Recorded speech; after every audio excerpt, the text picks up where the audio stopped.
niveau du code C, il y a deux fonctions qui vont apparaître, LCD backlight, LCD no backlight pour allumer ou pas allumer les rétroéclairages.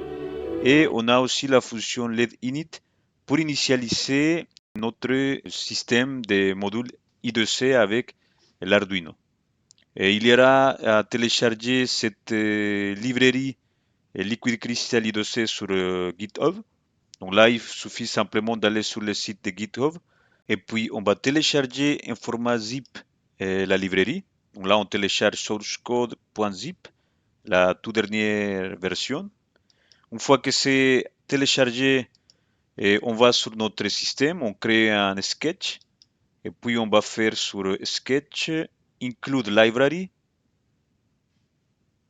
add zip library. Et puis on choisit la librairie I2C qui a été téléchargée de GitHub. Donc une fois que ça c'est fait, vous pouvez vous en servir de ce module I2C. Alors moi je vais faire un petit horloge dans lequel j'ajoute la librairie dans les headers. Puis j'ai défini trois variables globales.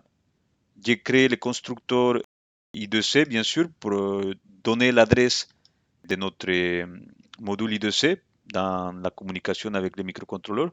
Donc l'adresse pour moi c'est 027. En fonction des types de versions des modules I2C, il faudra vérifier la notice et obtenir l'adresse sur 8 bits.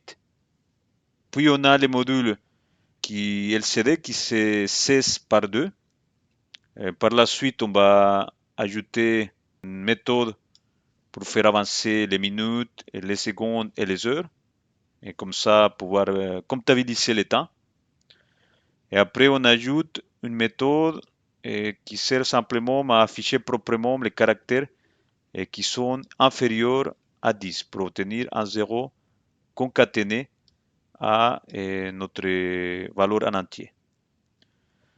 Voyez, la partie principale, c'est le setup. On fait LCD init, puis on ajoute LCD backlight pour l'allumer, notre rétroéclairage. Et puis, on commence à écrire les informations comme on faisait avec le module LCD en parallèle.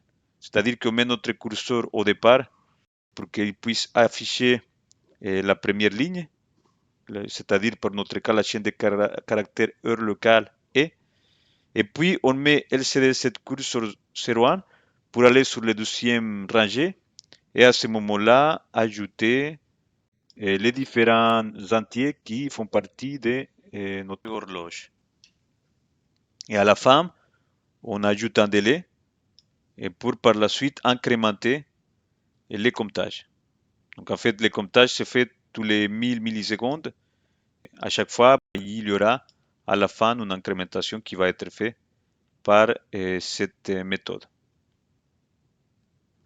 Et les résultats, c'est cette représentation qu'on voit dans l'écran, dans laquelle, comme vous pouvez constater, on n'utilise que les deux fils de communication du bus I2C, plus les alimentations de la Terre. Donc ça fait beaucoup moins de câbles que celle qui était mise au niveau parallèle dans la version précédente. Et cela conclut notre présentation sur le module I2C avec l'écran LCD.